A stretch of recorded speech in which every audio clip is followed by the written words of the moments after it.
magandang umaga sa bawat isa. Good morning. A pleasant day. A blessed day to each and everyone. Maging sa mga kasama natin sa Zoom. And also to each na nandito sa aking harapan. Magandang umaga po.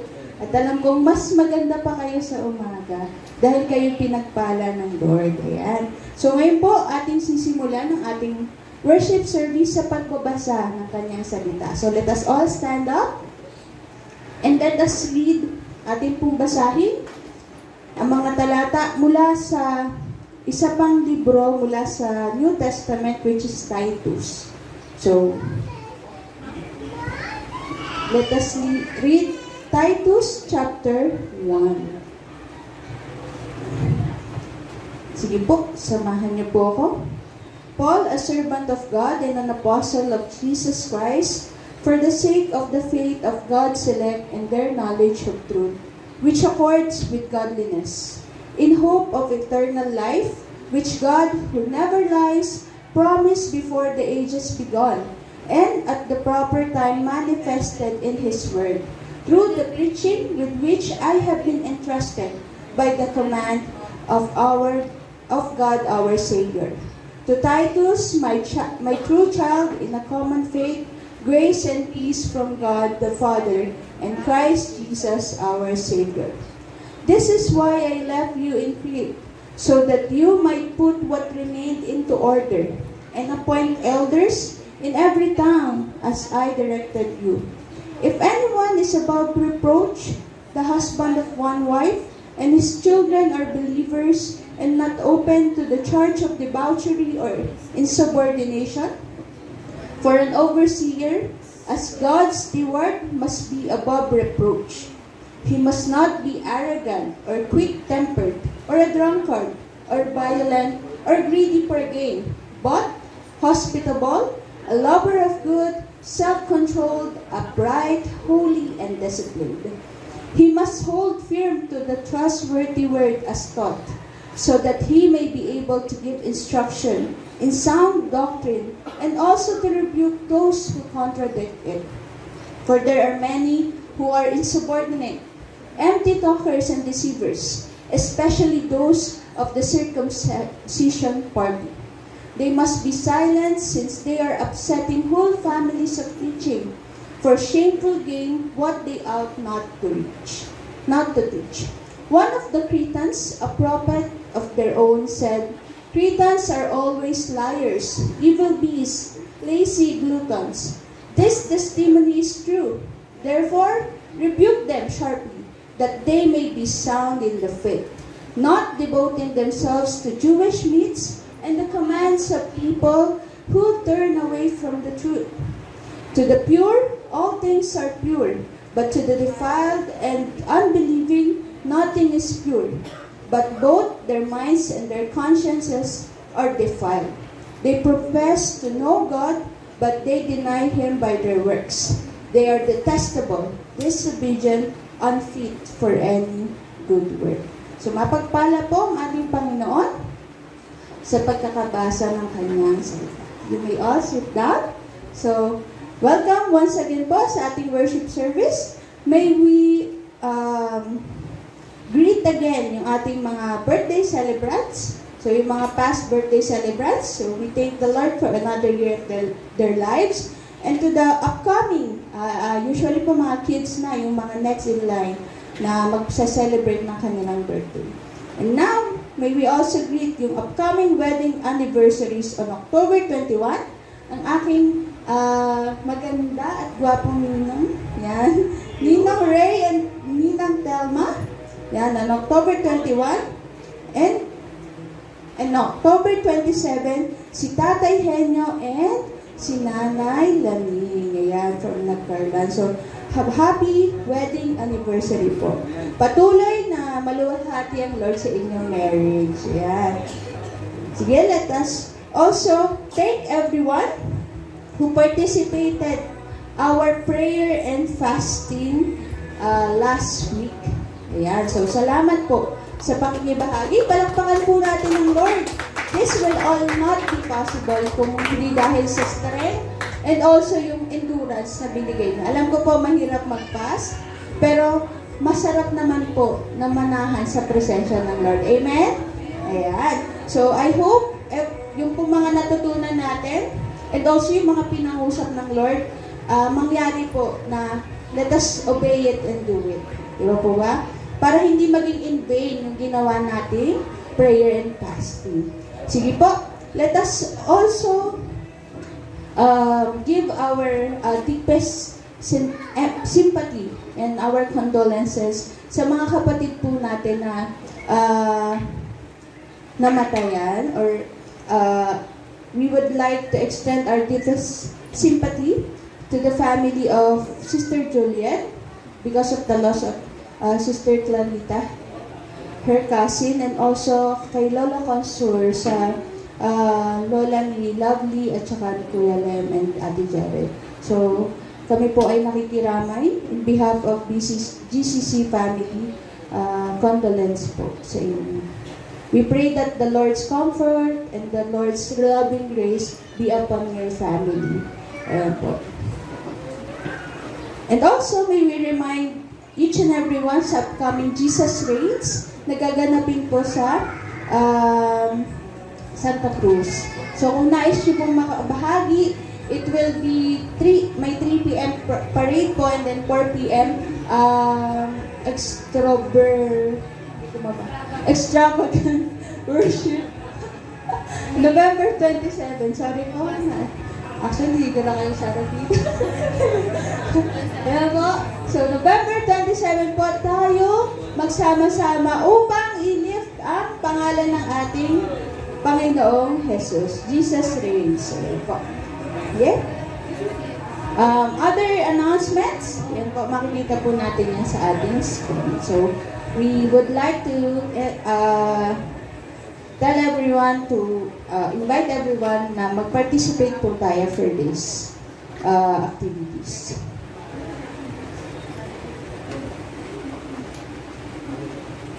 Welcome po!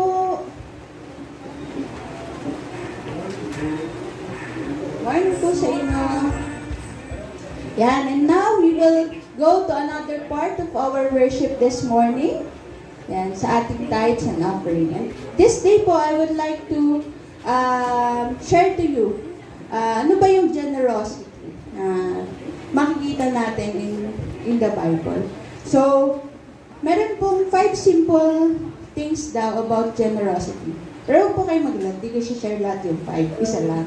Pero banggitin ko na po yung 5 simple things about generosity. Una, generosity is a simple act. So maybe you can check Hebrews 13 verse 16. Also, generosity is all about the heart.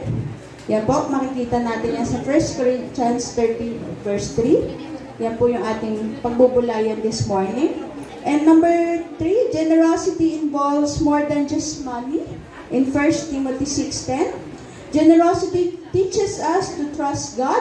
In 1 Timothy 6:17 to 18.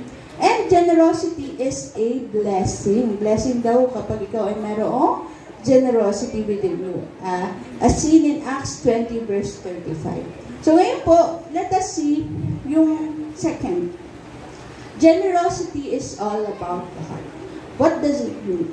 In 1 Corinthians 13 verse 3, mababasa po natin. If you would remember 1 Corinthians 13, ito yung love is patient, love is kind.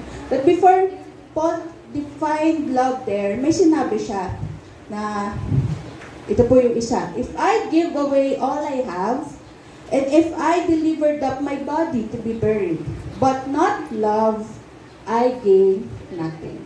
So dito po makikita natin na before daw we practice generosity, the Bible teaches us that giving to others is inextricably tied to loving others. So ibig sabihin, naka-tied up daw po yung pagbibigay sa pagmamahal.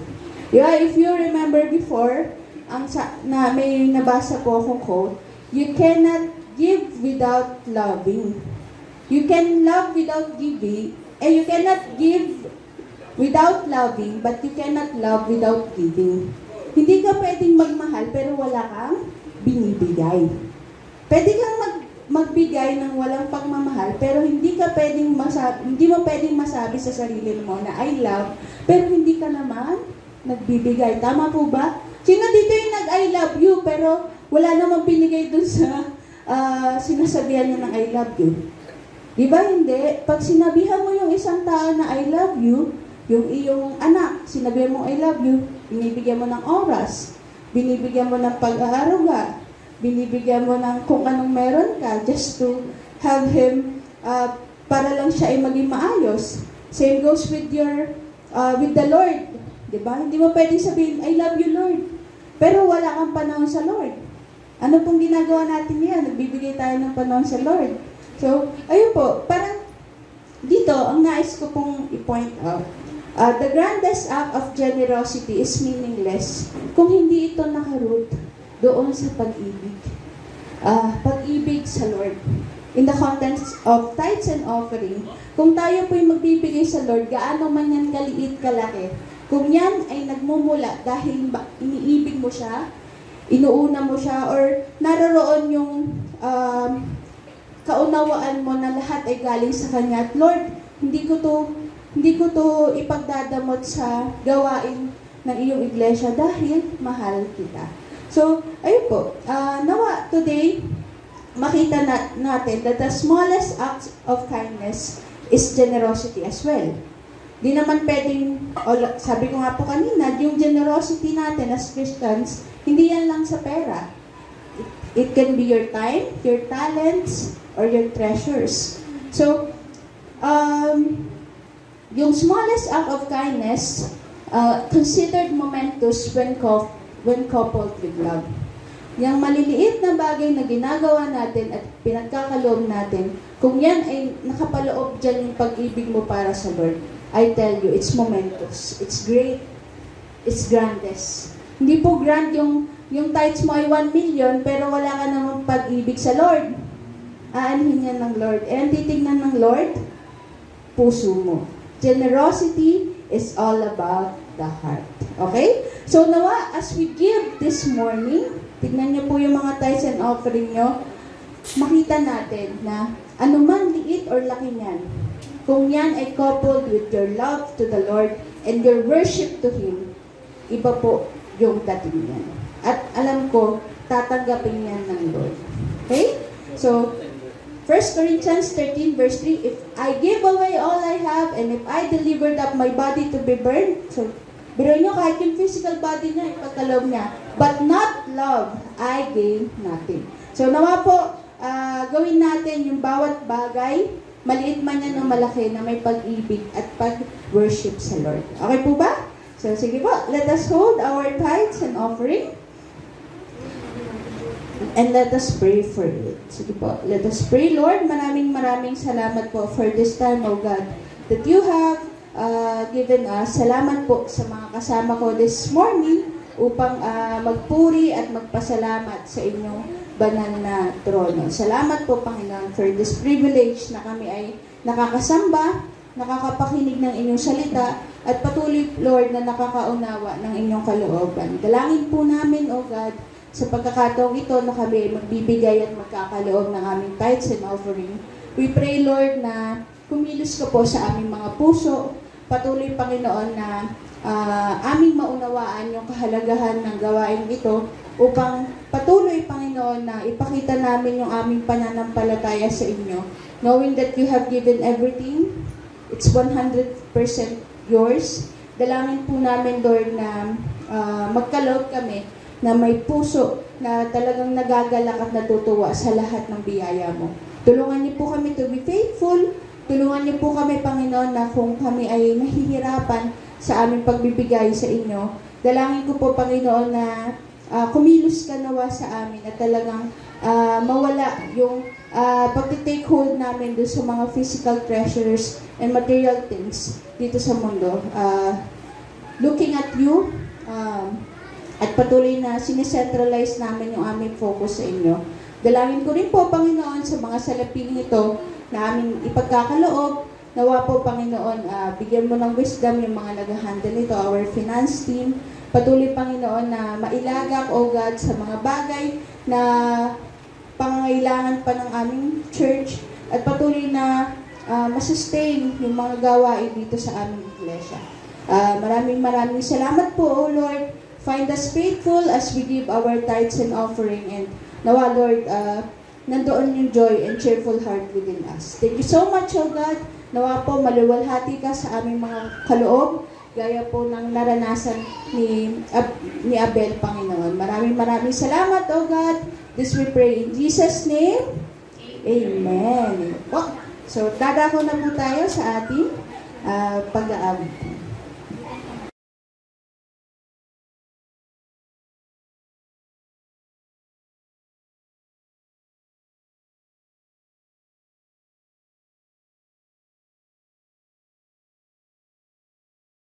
So magandang umaga po sa bawat isa. Batiin niyo naman po yung inyong mga nakikitang mga magaganda at mga gwapong mga kasama natin ngayong araw na to. Kahit yung mga nasa likuran. Yan. Sabi mo good morning. Yan. Pagka may new faces ay ask their names. Yan. Huwag maging isnabero at isnabera. Bawal po ang mga Kristiyanong isnabero at isnabera. Amen? Sino po ang handa ng magpuri sa Panginoon ngayong araw na ito? Ay, sige po, palakpakan po natin ang Panginoon. Yung ibang handa na magpuri sa Kanya. Amen? Hallelujah. Sabi po sa Psalms 92 verses 1 to 5, it is good to give thanks to the Lord. Amen? Sabihin niyo nga sa katabi niyo, anong gusto mo ipagpasalamat ngayong araw na to sa Lord? Sige, mabilis lang. Anong gusto mo i-thank you kay Lord? Yan. Yun nasa likod. Mag-usap kayo. Anong gusto niyo ipagpasalamat sa Lord? Huwag yung complain, ha? Lord, ganito, ganyan. Pagpasalamat. It is good to give. O, di ba gumanda ang aura natin kasi nagpasalamat tayo sa Lord. It is good to give thanks to the Lord kahit na may mga kapatiran tayo ngayon namatayan, malungkot sila. Pero salamat lang sa Lord. Sa mga ngayon may mga kapatid tayo kailangang samahan ng mga mahal sa buhay sa hospital kasi may emergency. Still, Lord, thank you. Amen? Amen. It is good to give thanks to the Lord, to sing praises to your name, O Most High. Aawit tayo. Habakan mo nga yung bibig mo. Yan dapat hindi yan tikong kapag tayo ay magpupuri sa Lord. Bakit? Kasi di ba pag nagmamarites tayo, talaga ang dami-dami lumalabas sa bibig natin. Di ba ngayon, magpupuri tayo sa Lord. Kaya meron naman tayong guide dito. Di ba? Basahin natin at umawit tayo. To declare your steadfast love in the morning and your faithfulness by night. So ibig sabihin sa bawat araw, sa 24 hours in our day, we will declare yung steadfast love ng Lord. Kailan? In the morning at yung katapatan niya sa gabi. To the music of the lute and the harp, to the melody of the lyre. For you, O Lord, you have made me glad by your word. At the works of your hands I sing for joy. How great are your works, O Lord! Your thoughts are very deep. Psalms 92 verses 1 to 5. Come on, let's worship the Lord and let's declare that He is truly our God, whom we can depend on. Ano man ang mga kaganapan sa buhay natin, the Lord is in control. Amen? Amen? I can hear you. Amen? Sabihin niyo sa kanila, God is in control. Sabihin niyo sa sarili niyo, God is in control. Amen? Because our God is greater, He is stronger, He is higher than any other. He is our healer, He is awesome because He is our God. Amen? Let's sing the song. Water will turn into wine. Open the eyes of the blind. There's no one like you. Amen? None like you. Into the darkness to shine. Out of the ashes we rise. There's no one like you. None like you. Come on, declare it. Our God. Our God is greater. Our God is stronger. God, you are higher than any other. Our God is the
magkakaroon ng effect sa buhay natin unless we go back to His Word and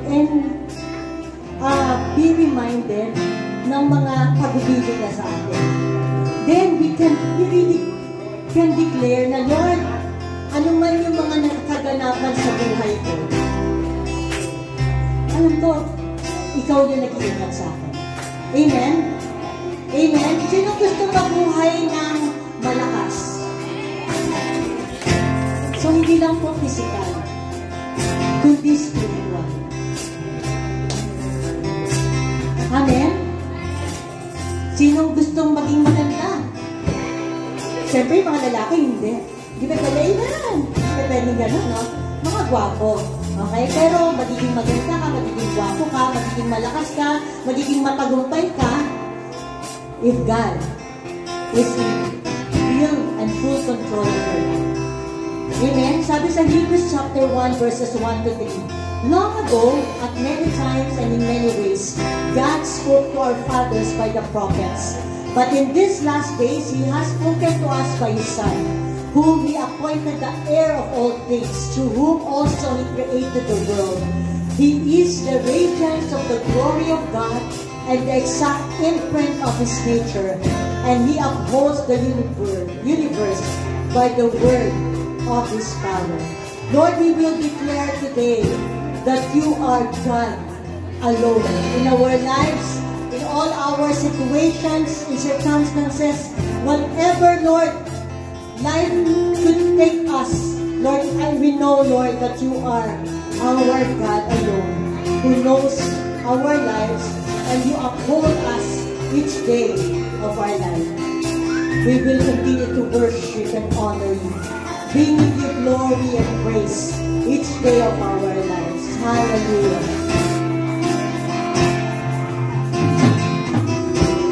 You are not a God created by human hands.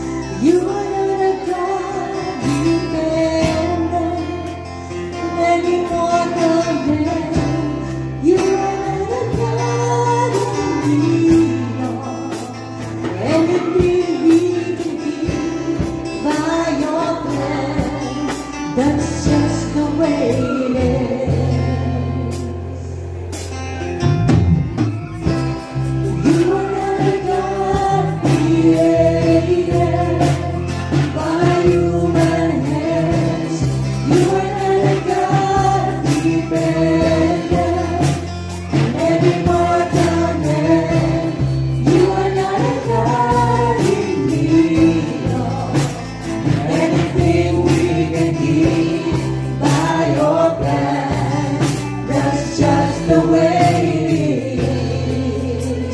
You are God alone.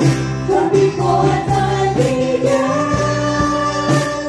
you are on your throne. You are God alone. And right now, in the good times and bad, you are on your throne. You are God alone.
sing it once again.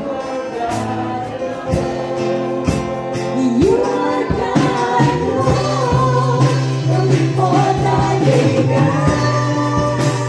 You are on your throne. You are God, Lord. And right now, in the good times and bad, you are on your throne. You are God, Lord, from before time began. You are on your throne. You are God, Lord, in the good times and bad. You are on your throne. You are God, Lord. You are on your throne. You are God, Lord. You are on your throne. You are God, Lord. You are God, Lord.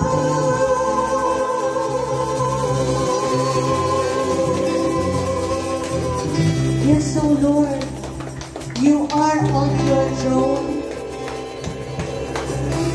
because you are God. Lord, alalahanin po namin na ikaw ay makapangyarihan dahil ikaw ay nakaupo sa iyong throne. Kami na iyong nilikha. Kami na iyong mga anak. Lord, alam po namin na patuloy mo kami palalakasin. At tulungan mo po kami na panghawakan ang iyong mga pangako na amin pong nababasa sa iyong salita. Lord, truly, O Lord, ang mga katangian mo, you are unchangeable, you are unshakable, you are unstoppable. Lord, nawa po Panginoon, po namin ito sinasampit sa aming bibig. Kundi nararanasan po namin yung unchanging nature mo. Lord, na ano man yung mga kaganapan sa buhay namin, because you are unshakable, God. Lord, you will bestow upon us, Lord, yung kakayanan, Lord, na ano man yung mga shaking na nagaganap sa buhay namin, yung lalo na sa mundong ito. Lord, kaming mga anak mo, patuloy, Lord, we will be steadfast, we will be at peace, knowing, Lord, that you are in control of any situation that you are allowing in our lives. And Lord, we know that your power is unstoppable. Lord, help us, Lord, na maranasan namin ang kapangyarihan each time, Lord, na napapakinggan namin ang salita. And we are energized, Lord. Lord, kami po ay malakas na harap sa mundong ito dahil dala-dala namin ang mga pangako mo sa aming buhay. Lord, truly, Lord, you are God alone. Mula't mula pa, Panginoon, hanggang sa muli mong pagdating. Kaya purihin ka, dakilain ka, sinasamba ka namin, niluluwalhati ka, binibigyan ng mataas na papuri at parangal, dahil ikaw ay karapat-dapat na sambalin, karapat-dapat na dakilain, karapat-dapat na awitan. Hallelujah! Ooh, you are God, Lord.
Passages that we're going to study today. Let's open our Bible and check sa screen natin the Colossians chapter 1 verses 15 to 23. Salitan po tayo, 2 verses each. Ready po? He is the image of the invisible God, the firstborn of all creation. For by Him all things were created in heaven and on earth, visible and invisible, whether thrones or dominions or rulers or authorities. All things were created through Him and for Him. He is before all things, and in Him all things hold together. And He is the head of the body, the church. He is the beginning, the firstborn from the dead, that in everything He might be preeminent. For in Him all the fullness of God was pleased to dwell, and through Him to reconcile to Him all things, whether on earth or in heaven, making peace by the blood of His cross. With you, who once were alienated and hostile in mind, doing evil deeds, He has now reconciled in His body of flesh by His death, in order to present you holy and blameless and above reproach before Him. Altogether, if indeed you continue in the faith, stable and steadfast, not shifting from the hope of the gospel that you heard, which has been proclaimed in all creation under heaven, and of which I, Paul, became a minister. May God be blessed in the reading of His word. You may be seated. Magandang umaga po sa bawat isa. So tayo po ay nagpapatuloy sa ating pag-aaral at tayo po ay nasa aklat na ng Colosas. So we are in Colossians chapter 1 verse 15 to 23. So dito po sa mga talatang ito ay unawain po natin who is the Son of God. At alam niyo po sa panahon po natin ngayon, ang pananampalatayang Kristiyano pwedeng mawasak kung hindi totoo si Jesus Christ. Kung sisirain nila si Jesucristo na siyang ipinapakilala sa Biblia, pwede pong mawasak ang Kristyanismo. Ngunit sa kabilang banda, kung makikilala natin kung sino talaga ang Panginoong Jesucristo, ito po ang magbibigay ng tibay, katatagan sa pananampalataya natin. Gaano man kadami ang mga nagsulputan ng mga relihiyon na ginagawa o nililikha ng tao, kung kilala mo ang ating tagapagligtas, hindi ka matitinag. Sapagkat alam mo kung ano yung aasahan mo. Alam mo yung totoo. Alam mo ang magiging kaganapan ng lahat ng mga bagay. Kaya po sa umagang ito, nais ko po kayong hamunin na bawat isa sa atin ay magbigay ng panahon upang kilalanin ang ating Panginoong Yesus. Sapagkat sa Iglesia ng Colosas, marami pong paninira sa ating Panginoong Yesus. No, maraming mga fake news patungkol sa Panginoong Yesus. At hindi hinayaan ni Apostol Pablo na mangyari yung kaguluhan sa iglesia nito, kaya naman isinulat niya itong sinulatan niya itong church sa Colosas. So pag-uusapan po natin ngayon supremacy of Christ. No, pag sinabi natin supremacy, gaano ba siya kataas, gaano ba siya kahalaga, mayroon bang kapantay itong Kristo na to? At dito po, pinakilala sa atin, He is supreme. More than anything else, more than anyone else. Pinakilala kung gaano siya kahalaga sa buhay ng sangkatauhan. At ito pong pag-aaral natin ay makikita natin na ang usapin ay ang ating Panginoong Yesus. Tayo po'y magsisimula sa verse 15, pero sa unang mga talata po, ito po yung nabanggit sa verses 12 hanggang 14. Sabi ganun, giving thanks, kanino? To the Father. But nagpasalamat si Paul sa Father who qualified you. And then, He has delivered us and transferred us to the kingdom of His beloved Son. No? So, ganyan ang ginawa ng ating Ama, no? Ng ating Diyos sa atin. No? Ginawa tayo karapat-dapat, qualified, delivered us. So, papunta tayo sa kapahamakan, inalis niya tayo doon. No? And then, transferred us. Saan tayo nilagay? Sa isang kaharian. Kaninong kaharian? Kay Jesus Christ. At sa kaharian na to, anong nakamit natin? In whom we have the redemption, the forgiveness of sins. So ito po yung tinalakay natin last week. Pero dito po, simula po sa verse 15, ang usapin ay ang patungkol sa anak ng Diyos, the beloved Son. So simulan po natin ang ating pag-aaral. So in creation, as source of creatures, sa verses 15 to 17, paano ba siya ipinakilala sa mga talatang ito? So sabi ganun sa verse 15, ipinaalam sa atin who Jesus is, no? Yung kanyang person. He is the image of the invisible God. Meron na bang nakakita sa Diyos? No? Malinaw ang sinabi ng Bible, wala pa. Yan, no? Sabi ni Jesus sa John chapter 1 verse 18, no one has ever seen God. Pero sinong nakakita sa Diyos? Sabi po, but the one and only Son is Himself God. So sinong nakakita lang sa God? The only Son. Sino yung only Son na yun? Si Jesus. At dahil nakita siya ni Jesus, sabi ganon, He has revealed God to us. So, sino yung nagpakilala sa Diyos? Yung nakakita. Sino yung nakakita sa Diyos? Si Jesus. So, kaya nga po mga kapatid, yung reliability ng ating batayan, kung totoo ba yung Diyos, kung sino ang Diyos, ito po'y matibay. Sapagkat ang nagpakilala patungkol sa Diyos is none other than the Son of God.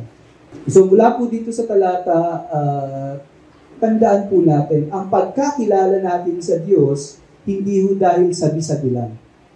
Hindi ito dahil naobserbahan lang ng mga tao. Alam niyo po, kung hindi natin ibabatay sa sinabi ni Jesus ang pagkilala sa Diyos, magiging kaparehas lang natin yung mga relihiyong ginawa ng tao. Pansin niyo po ba, ang tao lumikha ng kanilang Diyos na may sungay, maraming ulo, maraming kamay, mataba, kalbo. No? Tuwing Pasko, meron yung Diyos na nakakulay pula, na mataba. Alam niyo, ganyan nila pinicture ang Diyos. Pero tayo po hindi, ang batayan natin ng pagkilala sa Diyos, hindi yung sinabi ng tao. Ang batayan natin ng pagkilala sa Diyos ay yung ipinakilala ni Jesus Christ. Amen? Kaya tiyak ang ating pagkaunawa at pagkakilala sapagkat ang anak ng Diyos ang nagpakilala sa atin. Sa John chapter 14 verse 9, tingnan niyo po yung sabi ng Panginoong Jesus. Jesus said, whoever has seen me has seen the Father. So yung Diyos na hindi nakikita, nakita. Paano nagpakita yung Diyos na hindi nakikita? Sa katauhan ni Jesus Christ. So anong punto nito? Pag nakilala mo si Jesus, lahat ng tungkol kay Jesus, yan po ay totoo in regards sa tungkol sa Diyos. Sa totoong Diyos. Kaya nga, kung hindi mo kinikilala si Jesus, paano mo makikilala ang Diyos? At ang Bible, ipinakilala si Jesus. Kaya hindi po pwedeng kilalanin natin ang Diyos nang babaliwalain natin yung nakasulat ng salita ng Diyos.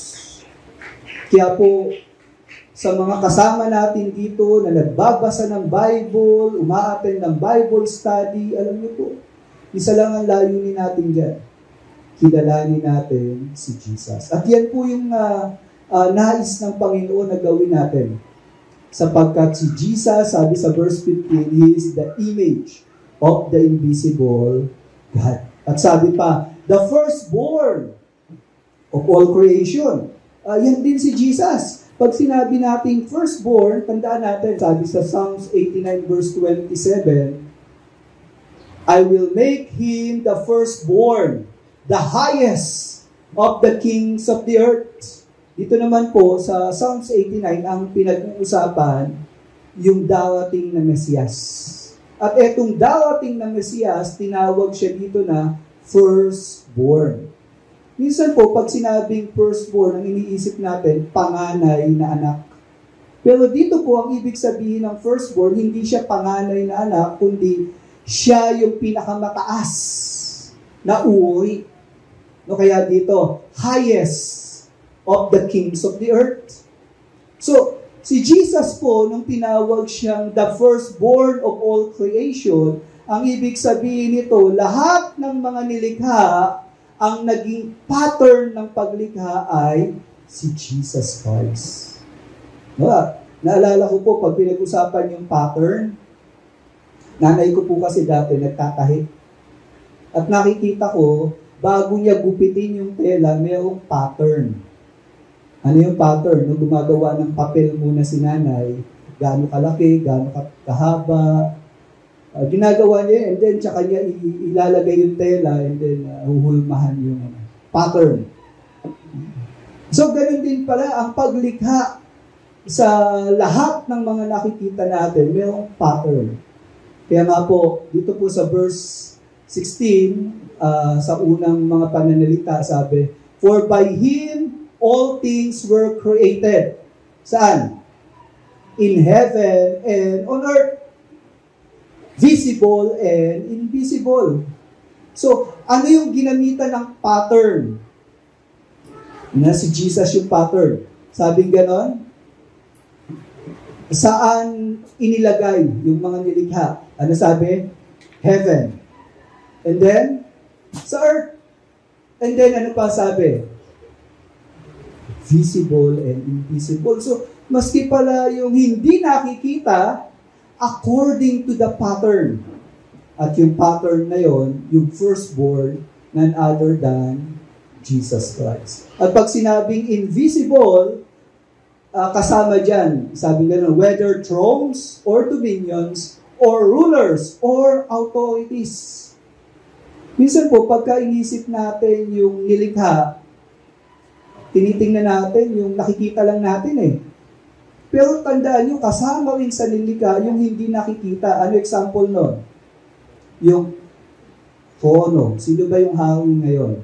Sino ba yung presidente ngayon? Sino ba namumuno ngayon? Kasama po yan sa nilikha ng Diyos. Dominion, sinong nagahari? Sinong ruler, namumuno?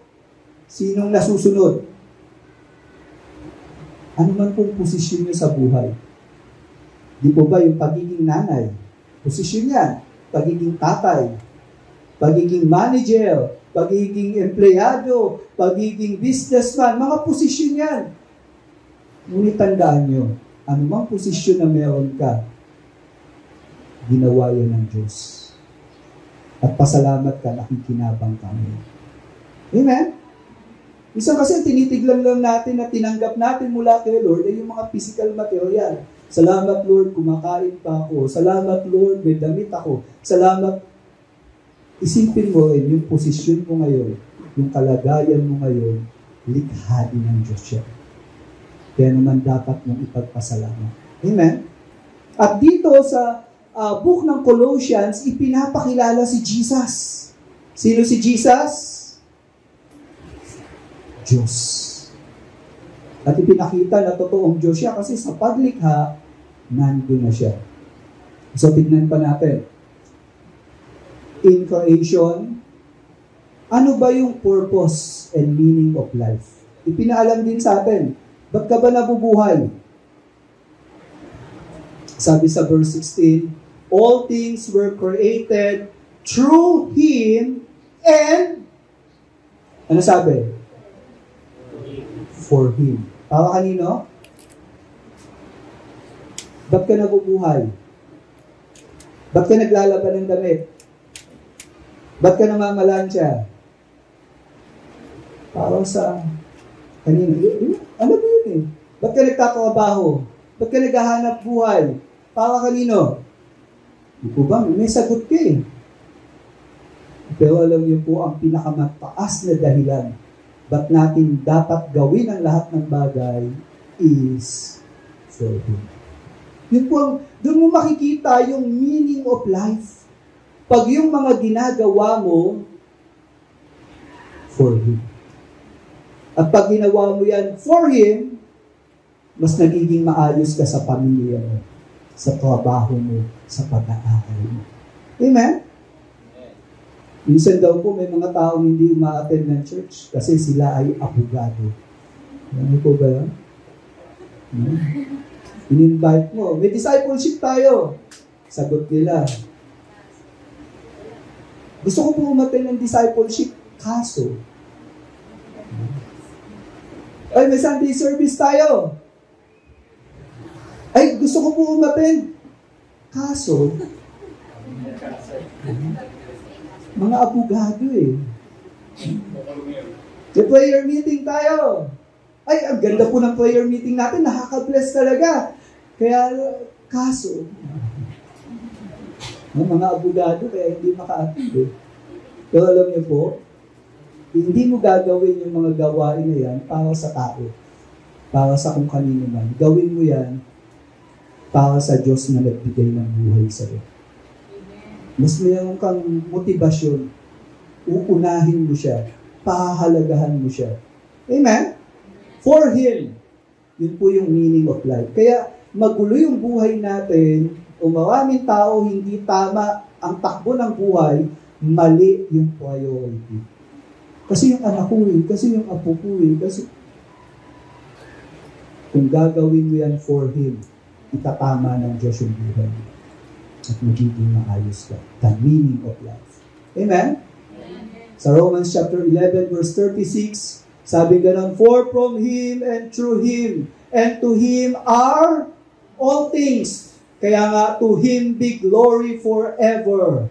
Amen. No? Yan ang kapahayagan nila. Sa Revelation chapter 5, 13 to 14, tungkol sa Father and Son.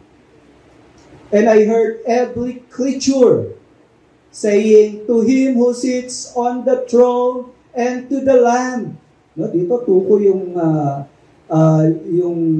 one who sits on the throne, the Father, and the Lamb, si Jesus Christ. Ano sabi nila? Be blessing and honor and glory and might forever and ever. And then yung mga elders, sabi sa verse 14, and the elders fell down and worship. Kung ang dahilan ng buhay mo ay ang Diyos, dapat nagwo-worship ka sa Kanya. Mahalaga sa iyo ang pagsamba. Hindi mo babaliwalain ang pagsamba.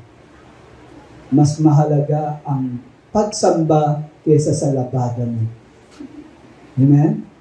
Mas mahalaga ang pagsamba kaysa dun sa pag-attend ng birthday party. And then, hindi lang yun, hindi lang meaning of life, kundi makikita rin natin na talagang si Jesus, Diyos, kasi He exists bago pa magpasimula ang kasaysayan, beyond time. Ito yung pre-existence. Sabi sa verse 17, and He is before all things. Dito malinaw, si Jesus, hindi siya nilikha. Kasi yung iba, ang tingin si Jesus, nilikha lang ng Diyos eh. Pero hindi po. Bago pa ang paglikha, nandun na siya. Kaya nga po, dito makikita natin yung katangian ng Panginoong Yesus that He is God. Kasi wala pa tayo, wala pa ang mundong ito, wala pa ang anumang nakikita natin, nandun na siya. He is before all things. And then makikita rin natin dito ano pang kapangyarihan meron itong si Jesus Christ. Sabing ganon, preservation, beyond space. Pag sinabi pong beyond space, si Jesus, hindi natin talaga katulad. So, hindi siya bahagi ng mga nilikha. Beyond space. Sabi gano'n sa verse 17, and in Him all things hold together. Na napapanatili ang lahat ng bagay dahil sa Kanya. Kaya pala nananatili tayo ngayon. Kaya nandito pa tayo ngayon. Sinong dahilan? Kasi kontrolado niya ang takbo ng kapaligiran natin. May gera sa Israel ngayon.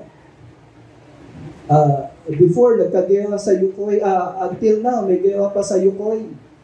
At Russia. At alam din natin, may mga nangyayaring hindi magaganda. May bagyo, tsunami, wildfire, etc. Ang daming nagaganap sa paligid natin. Pero lahat ng mga nangyayari na yan, may dahilan ng Diyos. Maski sa sarili mo, yung mga nangyayari sa buhay mo, kung bakit nangyayari yan, may dahilan ang Diyos. Kasi nga po sabi, and in Him all things hold together. Siya yung may hawak eh.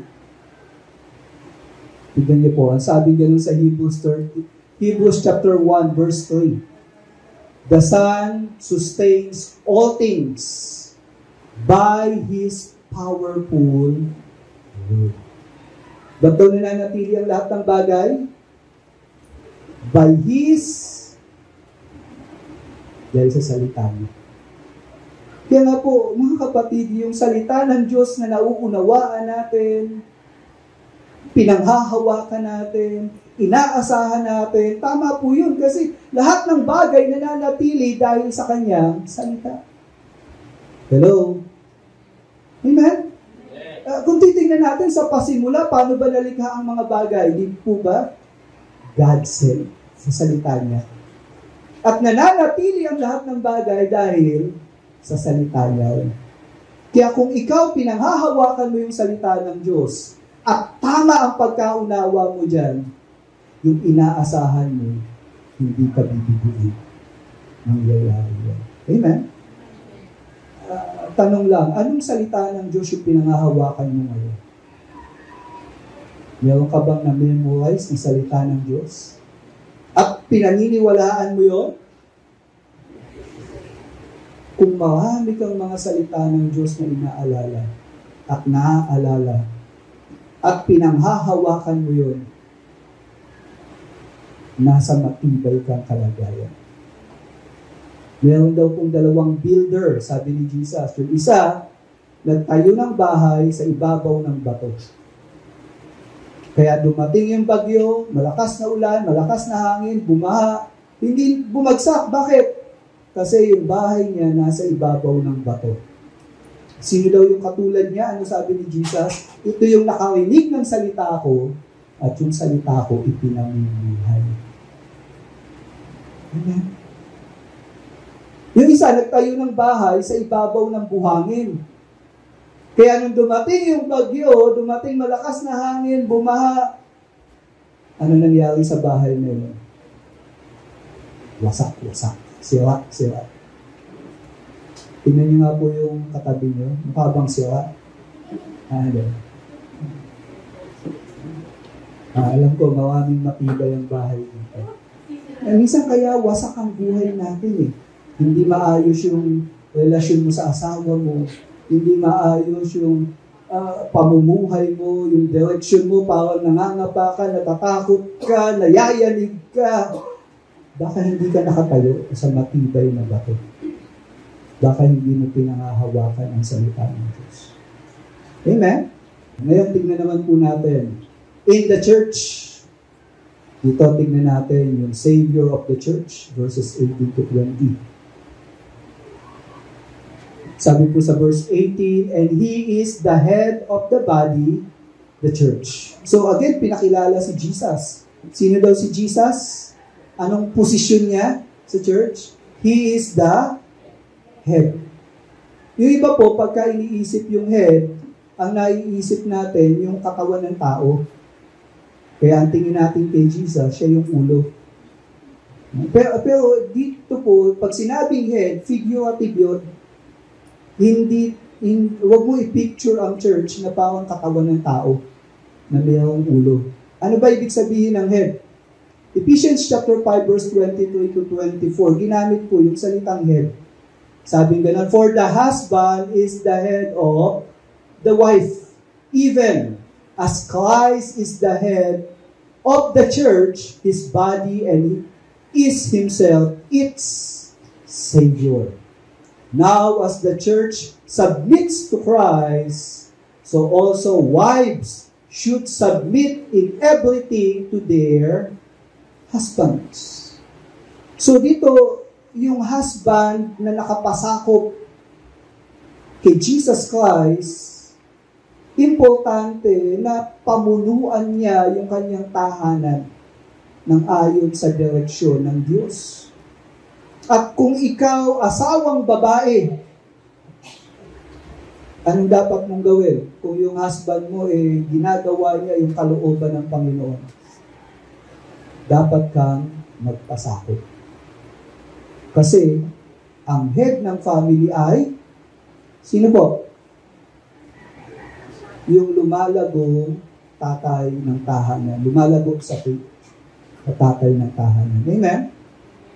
Kasi nga po, alam naman natin, may mga tatay na minsan hindi pa nga kilala si Lord. So, paano kanila gagabayan para magawa yung kalooban ng Diyos? Pero kung yung tatay, lumalagong mananampalataya, at nakikita niya at inaalam niya yung kilos ng Diyos at ito yung nais niyang gawin, so mga asawang babae, huwag kang kukontra. Huwag mong agawin yung pamumuno sa bahay. Obey Him in everything. Ganon yung pinapakita dito. The same thing is true kay Jesus Christ. Sa church, Jesus is the head. At dahil si Jesus ang head sa church, ano dapat gawin ng church? Submit, magpasakop. Isa pa, pag sinabi nating head, ginamit din po yan. Again, sa book of Ephesians, chapter 4, 15 to 16. Christ, who is the head, under His control, all the different parts of the body fit together. No? Kapag head, siya yung may control. Kaya nga po, kung maayos kang gumagawa, kung maayos kang sumusunod sa takbo ng church, bubuhayin ka ng Lord. I-bless ka ng Panginoon. And then ano pa sabi? And the whole body is held together by every joint with which it is provided. Oh, ganito yung picture, katawan. Pansin niyo po ba yung pinakaulo? Subukan niyo po, yung isa sa atin, alisan natin ang ulo. Diba? Di ba pag sa gera, tinamaan yung ulo mo, wala na. Fatal yun, delikado yun. At pag hindi na nag-function yung ulo mo, apektado yung buhay. Ganun din. So ang ulo natin, si Jesus Christ. At siya ang dahilan, kaya tayo nabubuhay. Kaya nga po dito, so when each separate parts works as it should, the whole body grows and builds itself up through love. Kaya nabubuhay yung church dahil ang ulo si Jesus. Pag hindi na nag-function yung ulo na si Jesus, ang church mamamatay. Amen? Kaya nga po, tingnan natin maigi, ano bang ginagawa ng Diyos sa church? Are you involved? Kasi dito, kapag daw involved yung bawat bahagi ng katawan, ano nangyayari sa katawan? Lumalago. lumalakas. Amen? Pansinin niyo po, pag yung katawan mo merong namamanhid na bahagi, ano nangyayari? Nakakagalaw ka ba ng maayos? Pag yung paa mo biglang hindi makalakad, anong lakad mo? Ang hirap, pinahatak mo, pabigat eh. Marami kang hindi magawa. So the same thing is true. Ganun ang picture. Pero pagka ang katawan mo gumagalaw, kumikilos lahat, malakas, malusog, then marami tayong magagawa. I'm telling you, marami pang gustong gawin ng Panginoon. At nais niyang gamitin itong church na ito. If you want to get involved, be involved. Amen? At palalakasin tayo ng Panginoon. Mawawanasan niya. Mawawanasan natin siya. Higit sa nangyayari sa atin ngayon. Amen? Amen po ba? Amen! Palakpakan po natin ang Lord. So yun po ibig sabihin ng head. And then sabi pa sa verse 18, He is the beginning, the firstborn from the dead. Preeminence, life. Yung pananampalataya po natin, meron itong katiyakan. Bakit? Kasi po si Jesus namatay, pero hindi siya nanatiling patay. Buhay siya. 1 Corinthians 15, chapter 15, 20-23, But in fact, Christ has been raised from the dead, the first fruit of those who have fallen asleep. So, dito po makikita natin na ang Panginoong Yesus, para mapatunayan na yung ginawa niya sa krus, tinanggap ng Ama. Si Jesus po, binuhay ng Ama. Kaya nga ang tawag dun sa pagkabuhay niya ay first fruit. First fruit, kasi nga po, kung ano yung nangyari kay Jesus, ito rin ang mangyayari sa lahat ng sumusunod sa Kanya. Kung si Jesus nabuhay, matapos siyang mamatay, ang lahat po ng tagasunod niya, mamatay man tayo physically, bubuhayin din tayo ulit. Bakit? Kasi si Jesus, first fruit. Amen? And then, sabi pa, for us by a man came death, yan po si Adan, di po ba? Nagkawa ng kamatayan. By a man has come also the resurrection of the dead. For as in Adam all die, so also in Christ shall all be made alive. But each in his own order. Christ the first fruits, then at his coming, those who belong to Christ. Dito po ang magandang picture. Yun pong katawan natin na ililibing. Pag namatay tayo, huwag namang ilibing ng buhay. Pag namatay tayo, yung ililibing na katawan, ano mangyayari? Yung po ba, maaagnas yan, upulubot, maaagnas, uuuin. Meron pong inilibing, walang uod dun sa lugar. Kaya buo pa rin yung katawan. Hindi na decompose. Pero ganun pa man, pangit pa din. Nakakita na ba kayo ng ganun? Pero alam niyo po ang mangyayari.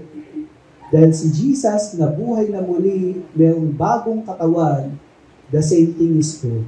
Sa muling pagbabalik ni Jesus, yung katawan natin na nawala, papalitan niya ng makalangit na katawan. Amen?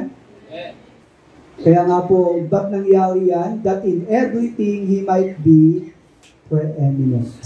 No, dahil sa pangyayari na yan, magkaroon tayo ng realization na si Jesus, siya yung makapangyarihan sa lahat. Wala siyang katulad. Huwag mo siyang mamaliitin. Amen? So the moment na nabubuhay tayo ngayon at natatakot ka, o nadadaig ka ng takot, kung kiniklaim mong Christian ka, alam nyo, minamaliit mo ang Panginoon.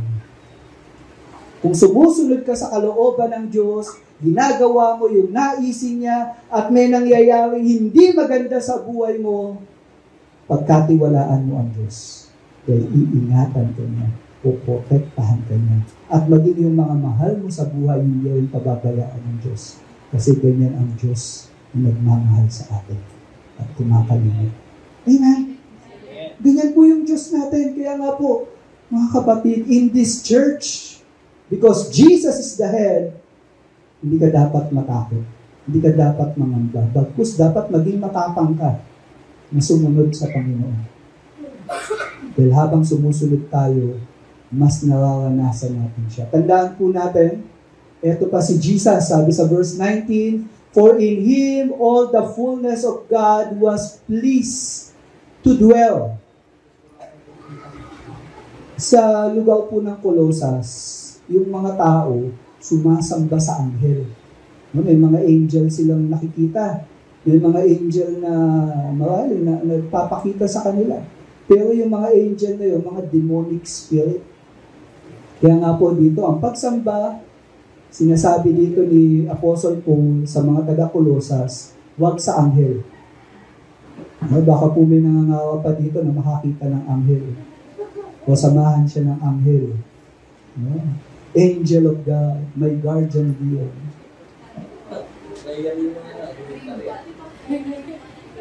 Alam niyo po, ang lahat ng mananampalataya, I believe mayroong angel na pinuprovide ang Lord. Amen?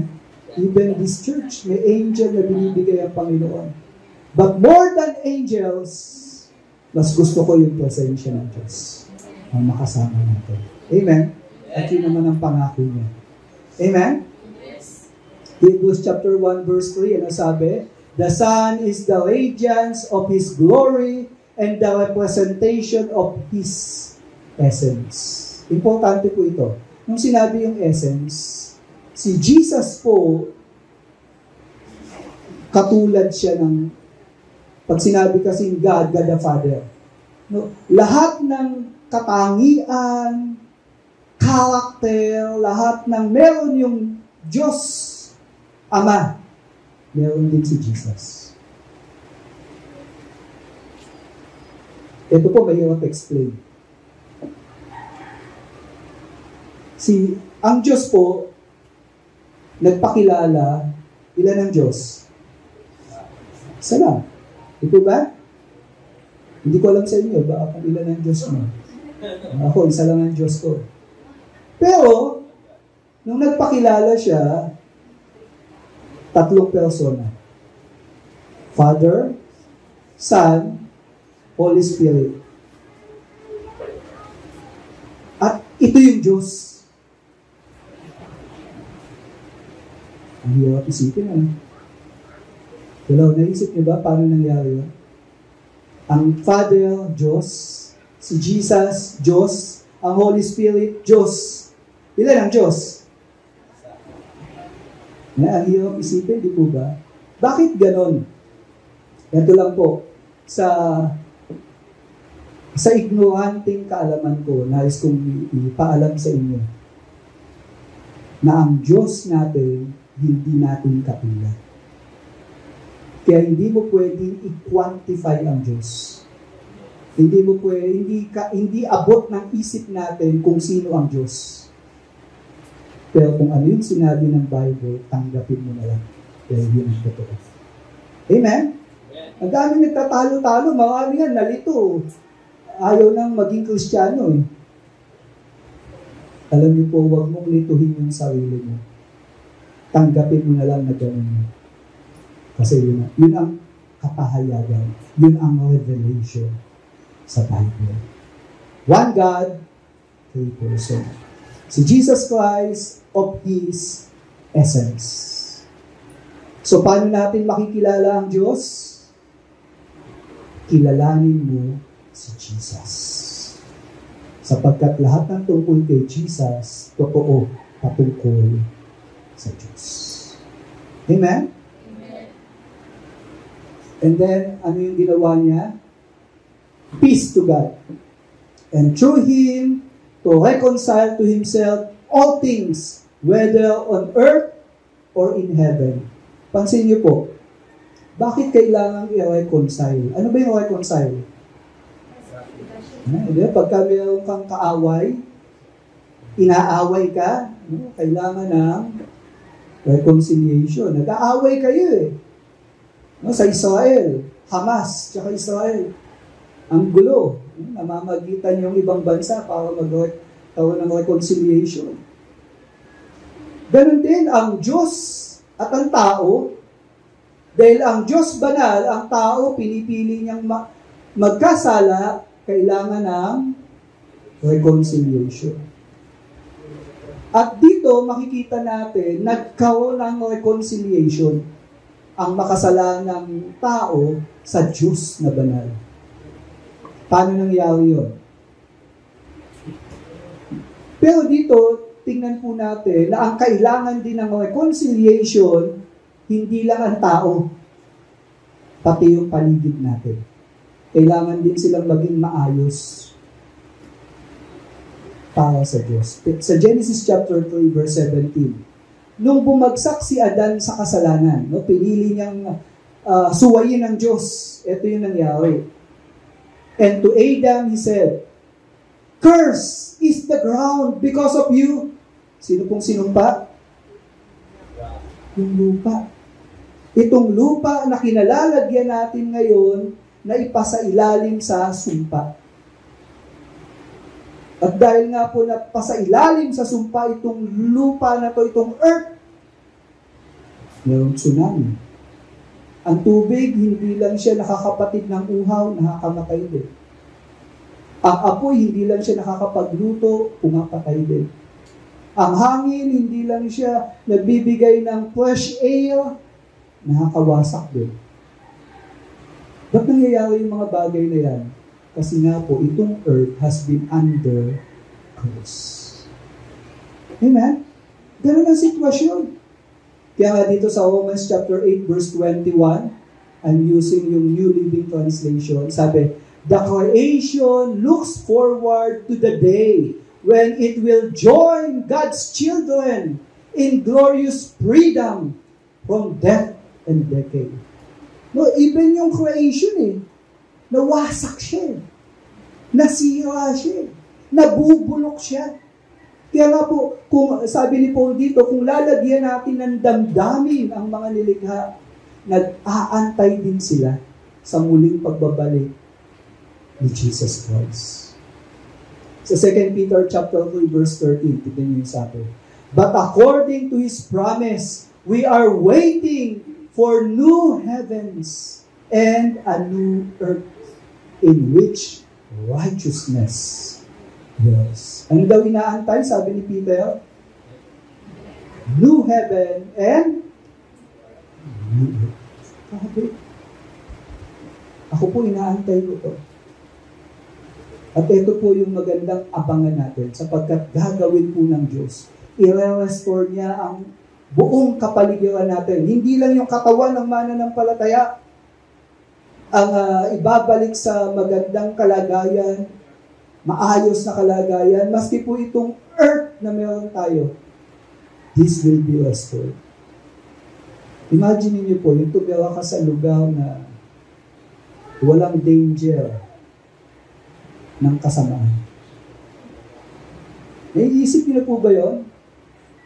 Walang lindol, walang bagyo, walang tsunami.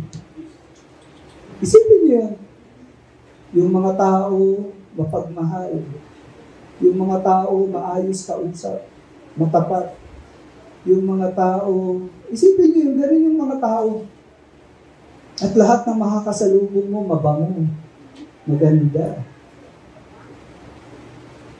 Hello? Iniisip niyo po ba yun?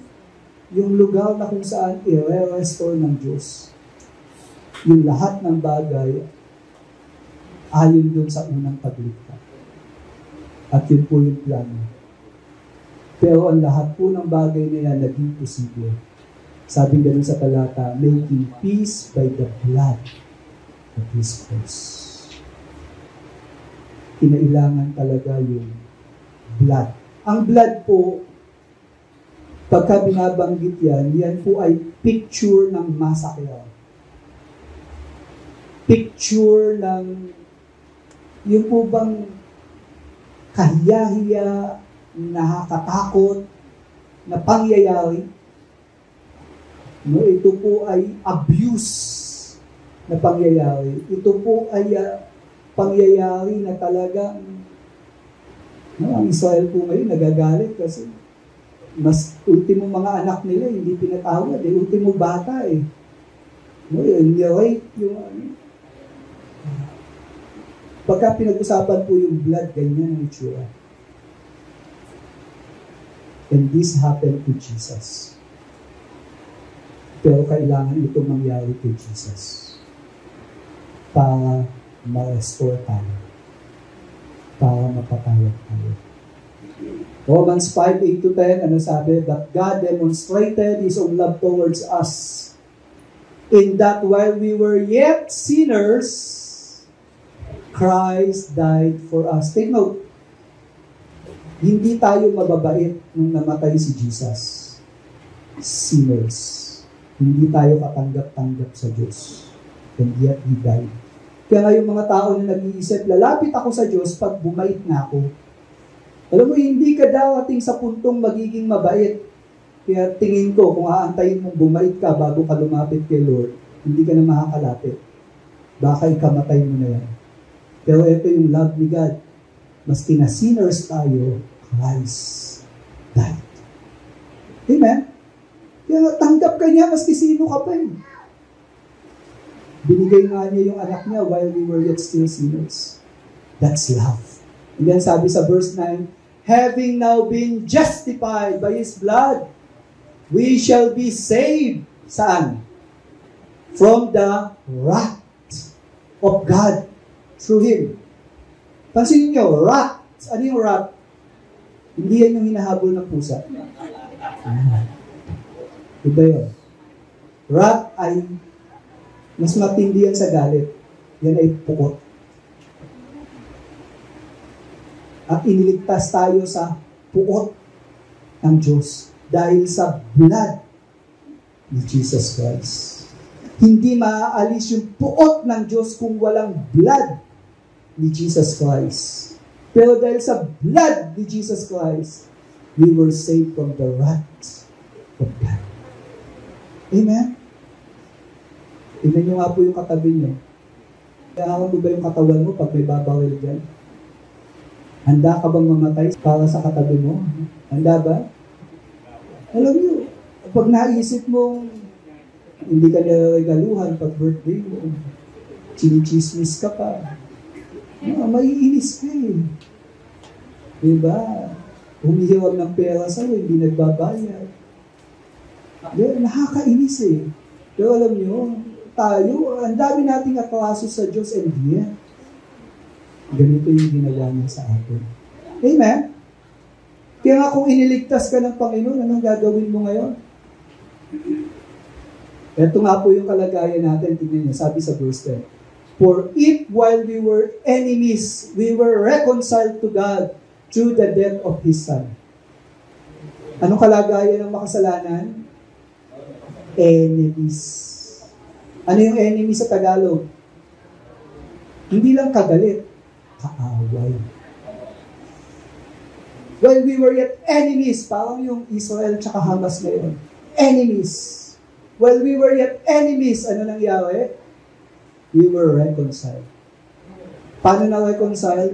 Through the death, violent death of His Son.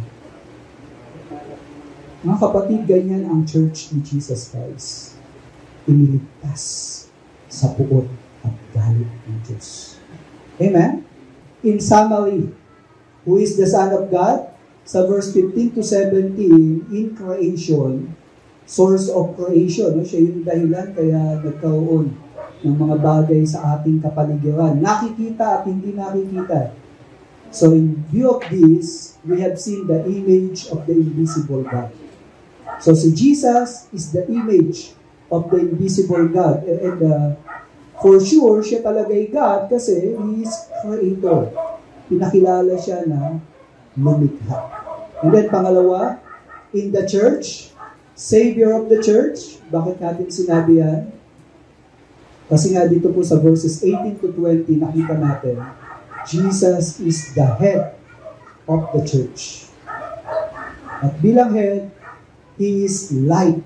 He gave life by His blood. Amen? Okay, so alam niyo po, ganyan po yung kalagayan natin. Kaya nga po in application, in creation, recognize the Son as Emmanuel. Ano po Emmanuel? God with us. Nakasalamuha siya sa atin. Kaya nga po, worship Him. Pag nag-worship tayo kay Jesus, we are also worshiping the Father and the Spirit. And then in the church,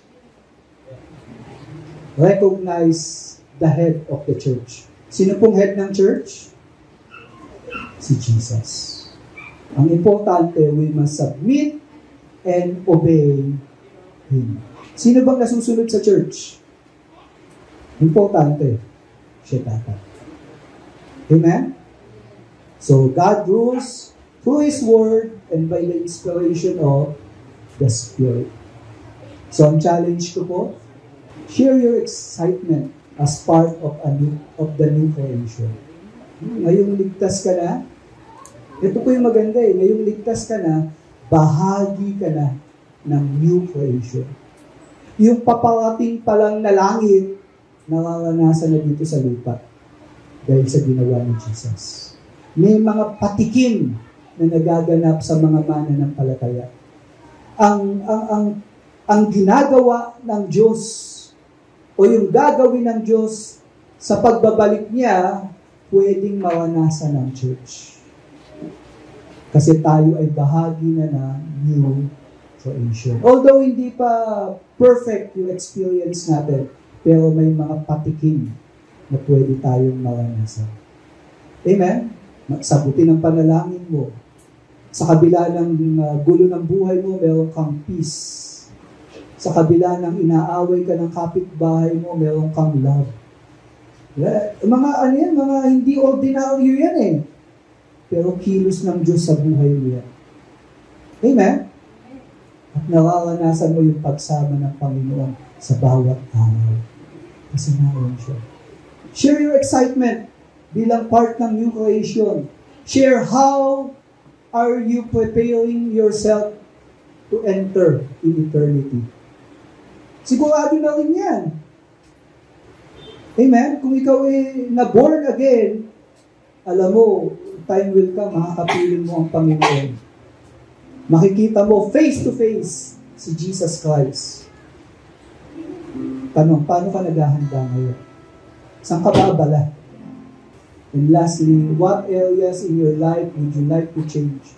And how could other believers help you? Wala kasing perfect sa atin Maski ako May mga bagay ako na gusto ko pang ipaayos kay Lord Share mo yan. Maganda po sa church, mag-build yung community natin Yung bang meron kang kaibigan dito sa church, may nagpe-pray sa'yo. Di po ba ang ganda, no? Yung bang pag hindi ka umattend, may maghahanap sa'yo. Ay, namiss kita. Ito po yung church ni Jesus Christ. At bakit nangyayari yan? Kasi mayroong supremacy si Jesus Christ, who is the Son of God in this church. Amen? He is Lord of creation and He is Lord over this church. Pwede po bang tumayo tayo? Ngayon po, hahawanahin natin si Lord. Gamit yung song, worship natin ang Panginoon. Sige, let's sing yung song natin.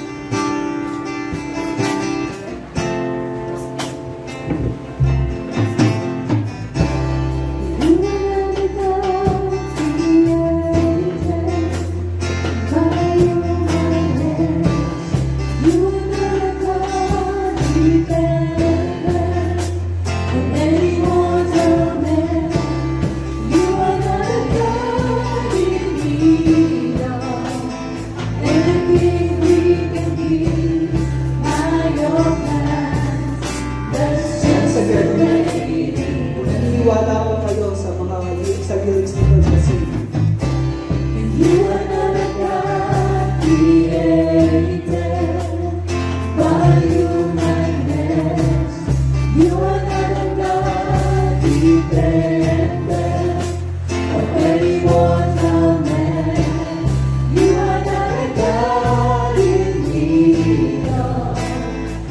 everything we can give by your plan.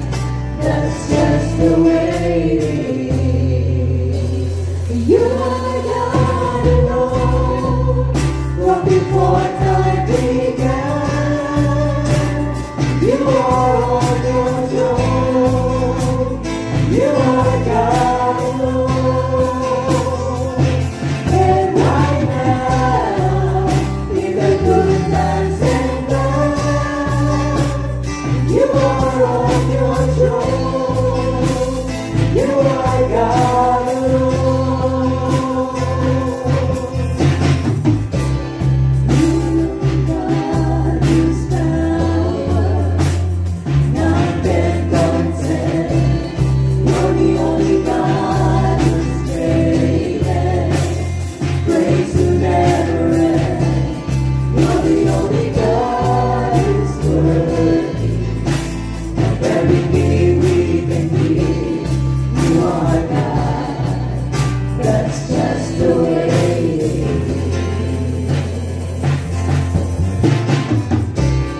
You're the only God who's power. Walang pwedeng mababay kapag yung You're the only God who's made. Praise will never end. You're the only God who's worthy of everything we can give. You are God. That's just the way it is. You are God alone. From before time began,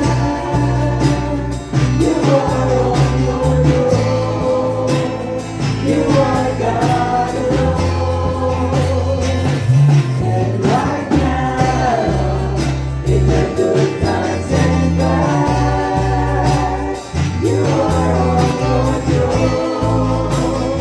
You are God alone. You are God alone. From before time began, you are on your throne. You are God alone. And right now, in the good times and bad, you are on your throne. You are God alone. Unchangeable, unshakable, unstoppable. That's what you are. Unchangeable, Hindi siya matigilan. unstoppable, unstoppable. That's what you are. Unchangeable, unshakable, unstoppable. That's what you are. Changeable.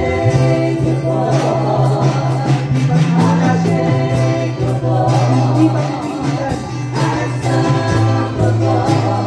That's what you are.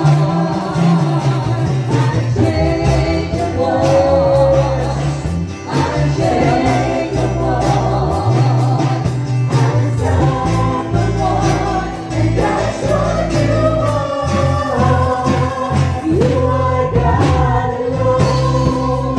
From before time began, you are on your throne. You are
You are God alone. You are God alone. Before time began, you are on your throne. You are God alone. And right now, in the good times and bad, you are on your throne. You are God alone. You are God alone. Yes, God, before time began, you are on your throne. You are God alone. And right now, in the good times and bad, you are on your throne. You are God alone. You are on your throne. You are God alone. You are God alone. You are God alone. You are on your throne. Panginoon, salamat dahil nagpakilala po kayo sa amin. Ipinaalam niyo kung sino kayo. This is even beyond our imagination. Ngunit ito yung totoo. Kung ano yung naisulat, na pinanatili mo, alam namin ito yung totoo. Ang mga salita mo, ito ay totoo. Nalikha ang lahat ng bagay dahil sa iyong salita. Nananatili ang lahat ng nilikha mo dahil sa iyong salita. Kaya naman salamat. Maraming salamat po. Dahil ang salita mo available sa amin. Napapag-aralan namin. Nababasa namin. Nami-meditate namin yung mga salita mo. Sa gabay ng iyong Espiritu, nililiwanagan mo kami sa mga katotohanan. Kasi ang mga bagay na darating, alam namin, ipinaalam mo din. Salamat, Panginoon. Tunay nga na wala kang katulad. Hindi mapipigilan ang ninanais mo. Gagawin mo ang iyong plano. Ayon sa sinabi mo sa iyong mga salita. Salamat, Panginoon. Kaya naman, tulungan mo kami na manampalataya. Tulungan mo kami na maging masunurin. Tulungan mo kami na umasa. At huwag kami mawala ng pag-asa sa mga katotohanan mula sa mga sinabi. Panginoon, itong iglesia na sa ngayon, pinagkatiwala mo sa amin. Ito pong church, you are the head. At ang buhay na meron kami, ito po yung buhay mo na dumadaloy sa amin. Salamat po. Nawa, bigyan mo kami ng eagerness na mag-participate sa mga ipagagawa mo dito sa iyong iglesia kung saan kabilang kami. Panginoon, salamat sa pribilehiyo na sa tuwing nagtitipon-tipon kami, nagpapakilala ka sa amin. Sa tuwing nagtitipon-tipon kami, may ginagawa ka sa aming buhay. At hindi lang ngayon, Maski paglabas namin sa lugar na to, makaranasan ka namin. Father God, thank you for your love. Salamat sa pag-ibig mo, that while we were yet still sinners, ibinigay mo yung anak mo. And by this, we are so confident na hindi mo kami iiwan, hindi pababayaan man. Salamat, Panginoon.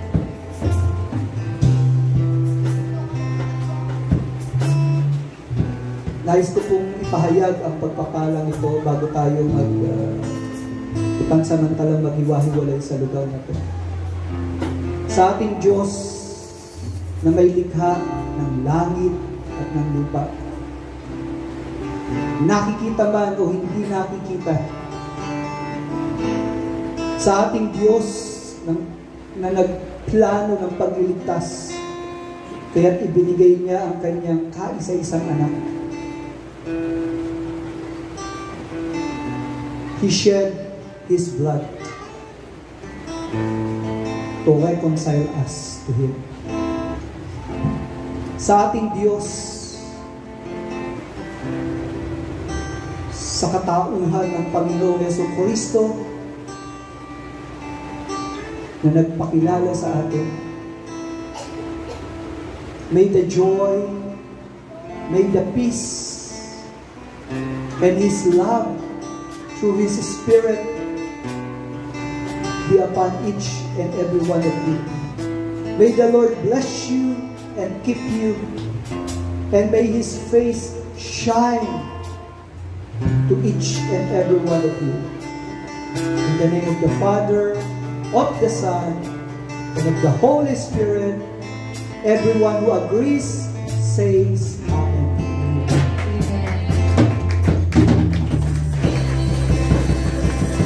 Round of applause para sa Panginoon. Tignan niyo nga po yung katabi niyo. Pinalaya na ba ni Lord? Bakit po nag-e-exist ang Gospel Coalition Church? Anong mission natin?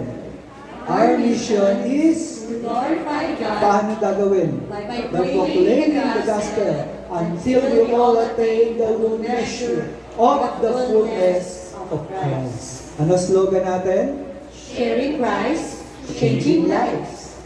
Magandang maga po at pagpalain po kayo ng ating Panginoon.